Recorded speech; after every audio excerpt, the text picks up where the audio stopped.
Welcome back to your Pig Trail Show. As always, we have Kevin McPherson joining us on the show, and we have a lot of basketball to talk about this week, especially with all the things happening. But how are you, Kevin? Doing great. Like you said, there's a lot to talk about. Been busy the last few days covering hoops around the state. And so Sunday's a great day to reflect on it, I think. Oh, for sure. Let's start off by giving us a little update on Arkansas. Currently, the Hogs who are here on campus and doing summer practices. How are they looking so far? What have they been doing so far over summer?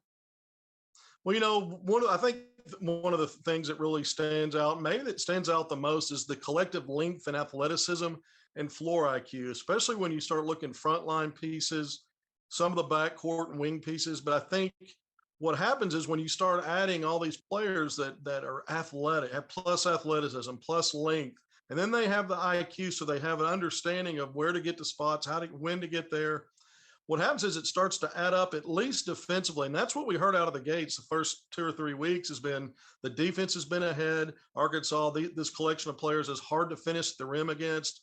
That's not a surprise at all. And when you look at Arkansas's DNA the last couple of seasons, getting to Elite Eights, it really started on the defensive end. And when Yeah. the Musselman had got his rotations figured out, the best part of the game for Arkansas started on defense, and then offense kind of filled in the blanks after that. Looking at mid-January, but when you enter June and you have those kind of pieces defensively, and Musselman's talked about it, how good he thinks they'll be defensively this early, it bodes well, I think, again, for an Arkansas team. If it has had any identity under Eric Musselman in 3 years, it's been on the defensive end. I think the other thing, Courtney, from what I'm hearing inside those doors, you never want to jump the gun too soon, but we know Musselman keeps a tight top 7-8 rotation, mostly a top 7 rotation. And we'll see if he bends a little bit on that philosophy with all the talent he has. But I think if the season started tomorrow, your top 7 guys would be Nick Smith Jr., Anthony Black, Jordan Walsh, the 3 5-stars. I don't think there are any surprises there. Devo Davis, obviously a veteran returning. Ricky Council, the transfer from Wichita State. And then I think Trevon Brazile, who continues to get rave reviews, that freshman transfer out of Missouri. He's a sophomore now, 6'10". And then one of the twins, Mekhi Mitchell. I think those 7 names I just gave, if the season started tomorrow, that would be your top 7. We're a long way away. We're still over a month away from the foreign exhibition tour in Spain and Italy, something the program doesn't get to do very often, even before school gets back for the 22-23 school calendar. But I do think right now, if the season started tomorrow, that would be your top 7.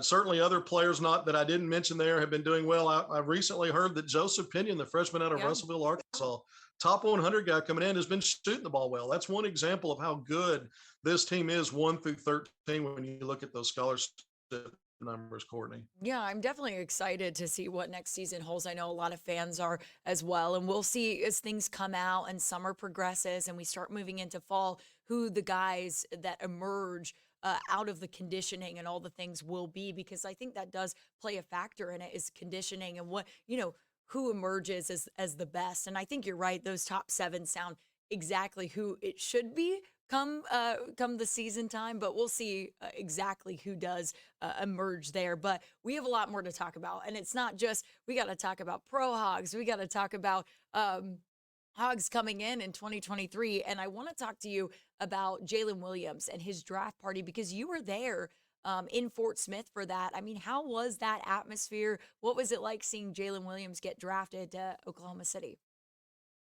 Man, it was fantastic. It was at the Fort Smith North Side where he played, but the new arena that he didn't get to play in, but a beautiful facility. They used the entire court to set up tables. You had various media outlets there, but you had a lot of friends and family. You had some Razorbacks, Kamani Johnson, Lawson Blake, Cabe Arbogast, a couple of the walk-ons. You had Jalen Tate, who helped Arkansas get to an Elite Eight 2 years ago, the transfer from Northern Kentucky. So you had a lot of, Keith Smart, one of the assistants on the staff, Ronnie Brewer Jr., the former Hog great, who was a lottery pick back in 2006, going number 14 overall, but now he's the recruiting coordinator for the Razorbacks.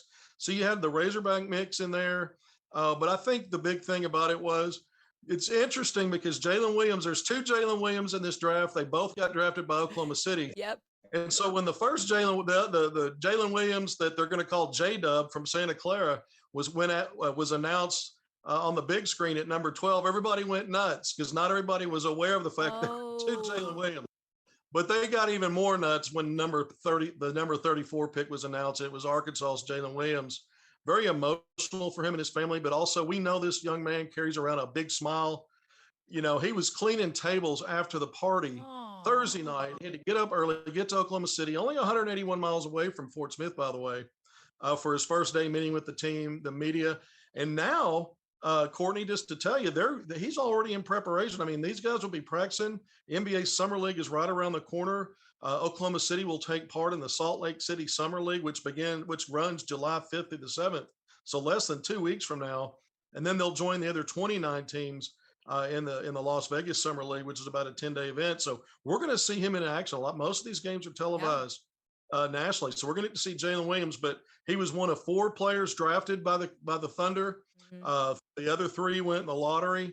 But I think Jalen Williams is going to find playing time on a very young roster. Oklahoma City's been building through the draft. Not a lot of veterans, young players, most of them 25 or younger. I think Jalen Williams is going to get opportunities as a rookie, not just in the summer league. He's going to play in that. We know that. But I mean, when the regular season rolls around, 82 games, with injuries and players needing rest for various things, we're going to see Jalen Williams get opportunities. But going back to draft night, just to answer your question, because I kind of took it from there to where things are going to happen really quickly, because it's interesting. We think of the draft and then we wait. In the past, we've had to wait to see guys play. Now Yeah. everything's on TV and it happens fast. That summer league comes pretty fast. But I know Jalen Williams and his family were excited. I've been covering this young man since eighth grade, and I have felt the entire time once he got in. Well, I'll say once he got into ninth, 10th grade, I saw him as a high major player. Once he was a junior in high school, won a state title, helped Fort Smith do that. Fort Smith Northside, the Grizzlies. I felt like this is a guy that was going to project all league at the high major level somewhere, whether it was SEC or somewhere else. And once he was a Razorback, I felt like that was what his destiny was, and it was. Last Yeah. year, averaged nearly a double double, all first team, all SEC, all defensive team. Helped Arkansas, big role in both Elite Eight runs. But a big night for Jalen Williams because now he takes that next step in his basketball journey to the NBA. Yeah, and I'm excited. I know a lot of Hog fans are excited to see Jalen Williams play, live out his dream in the NBA because he said that multiple times that night. He said that multiple times throughout the season that, this was his dream, this was his goal, and now he gets to live that out. So that's amazing. I also did you see the picture he posted with the tattoo? His new ink with the hometown hero on it, and it has Arkansas. That was so sweet. I just love that he is carrying a piece of Arkansas with him, a piece of the Razorbacks with him wherever he goes, wherever his journey takes him. I love that. Absolutely. He was showing it. I saw it 5 feet away from him live and in person before the picture came out. He was showing it off. And look, here's a guy that basically had a draft guarantee before he ever announced that he was going to stay in the draft. I was being sourced back April. Not only did he have a draft guarantee, but it might end up being late first round. And things worked out like they should have. The guarantees are against the rules technically, so I'm not going to say much more, but it fell into place. And the whole reason why you go through the process anyway, even though you've got a draft guarantee, why you go work out for other teams, why you go to the combine, all these other ththings, is because you might improve on what you can do in the draft better maybe than what the guarantee is. So you go through all of that. Jalen Williams was, as the draft approached, was really being talked about a lot, very feverishly, late first round, early second. I had an NBA scout telling me for months he was heading valued at number 32, number 33. He came in at number 34. And look, everybody thinks that the first round is where all the guaranteed contracts and money are. It's not true. Early second, even mid-second round guys are able to negotiate guaranteed money. I Mhm. look at the previous draft a year before, the number 35 overall pick, Herb Jones from Alabama went to New Orleans, had a very good rookie season. Negotiated $3.5 million guaranteed over the first 2 years, Wow. with 2 more years team option, player option. I think we might see something similar with Jalen Williams, and we probably will hear something pretty soon about that contract. Yeah, that's it. That's really exciting. I love when these guys get to live out their dream and do what they do. And I think Jalen has a very, very bright future in the league. No matter where he was drafted, I think he would have had that regardless. But let's move on. You've been all around Arkansas this week because you were in Little Rock just yesterday for a big, big announcement from Layden Blocker. We've been talking about him for weeks now, but he made it official. He is coming to Arkansas. I know you're excited about this, Kevin. I mean, how exciting was it to be there to see the decision live? It's always exciting because this is it's a basketball journey. Every player, when they're going through, when they're at that level, especially, the dream is to get to the NBA. But the dream, part of that dream is to maybe play for your home state school, maybe have a chance to win a national championship. You're definitely trying to improve your stock as a prospect for the highest level. Eric Musselman's got a track record at the highest level and now as a college coach at the high major level because we've seen it played out the Yeah. last couple of years. Moses Moody 2 years ago, the program's first one and done. We just saw Jalen Williams, Isaiah Joe 3 years ago, Daniel Gafford in 2019. They didn't play for Musselman, but the point is you can be an Arkansas kid, go to Arkansas, and especially right now, the iron's hot. Now he's the first commitment in this 2023 class. And let's go back a little bit more. Since Musselman's been at Arkansas, he's had top 100 players in each of his recruiting classes. Yeah. 4 out of the high school ranks: Moses Moody, Jalen Williams, Devo Davis, KK Robinson in 2020. In 2021, it's Chance Moore, who's since transferred. In that 2022 class, he had 6 top 100 players. We talk a lot about the 3 5-stars, but we know Darian Ford, Joseph Pinion, and Barry Dunning Jr. were in there. And now he's off to a great start. And this is not just a top 100 guy. ESPN ranks Blocker number 28, a high-level 4-star. He's knocking on the door of that 5-star status. He took that official visit to Arkansas in early June. He took visits to Kansas State and Maryland in May. He canceled a visit to Kansas, and I really thought at that point that was on the heels of that Arkansas visit that Arkansas was probably in great shape. He was going to announce on his birthday, July 2nd, decided to bump that up. And it was just a big party, man. Just like Jalen Williams had a draft party, Layden Blocker had a commitment party. A lot of folks, family, friends showed up, media. Hogs icon Corliss Williamson, who knows a little something about being a star in the NBA. Yeah. So this was a big deal for Layden Blocker. But look, the player, explosive. To me, he's going to play the one in Arkansas, 6'2". He can get to the rim and finish. He's a big-time rebounder for a 6'2" guard. He puts up numbers rebounding the ball.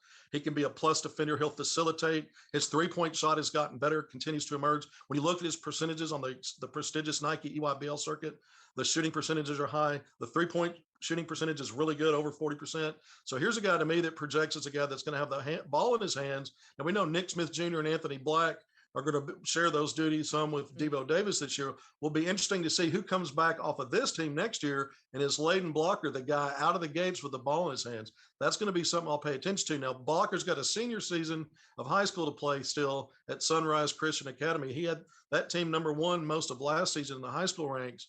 They'll be looking to win a national title. And then starting tomorrow morning, Blocker leaves Little Rock for Orlando for the MBPA Top 100 camp. It's a prestigious prospect camp. Arkansas coaches will be out to watch him and other prospects. But, basketball, the news cycle never stops, especially with Arkansas coaching staff. Eric Musselman and these players, man. For a couple guys, there's always something to talk about. Oh, there definitely is always something to talk about. Layden said something in an interview that he did after he announced that he was coming to Arkansas that I thought was really unique. And I hope that other players who might be considering here listened up to that, because he said, reason why I chose Arkansas, it wasn't just because, I'm staying home. That was a reason of it, but it was also because of what Musselman and his staff showed me. They came to me with a list of things I could improve on and a list of things that I could work on. And I said, man, they've already identified what will make me a better basketball player. That's why I'm coming there. And I thought that was really kind of unique that he took that, and that was a big reason why he chose here. You know what? I think Arkansas staff under Musselman does the best job of any staff in the country of recruiting from that standpoint, analysis, breaking down the players' strengths and weaknesses. You have to do your homework. You have to spend a lot of time on that stuff to be able to convey those messages. And you don't think those players from their trainers and their coaches aren't hearing some of that stuff already. So it's got to be a welcome sight when you're visiting, talking to coaches from several schools, when one school really stands out because their plan is not just telling you how you fit, but they explain why you'll fit, where you need to get better, what your strengths are, and they can help you project ahead. Yeah. Not only building yourself as a player, but even branding, because who does branding better than Eric Musselman and the Arkansas Razorbacks? No one. Talking social media and being out in front of things. No one does it better than Arkansas. But Kevin, thank you so much for joining us on the show today. We'll see you next week for another update on Arkansas basketball. We'll have much more of the Pig Trail Show coming up next.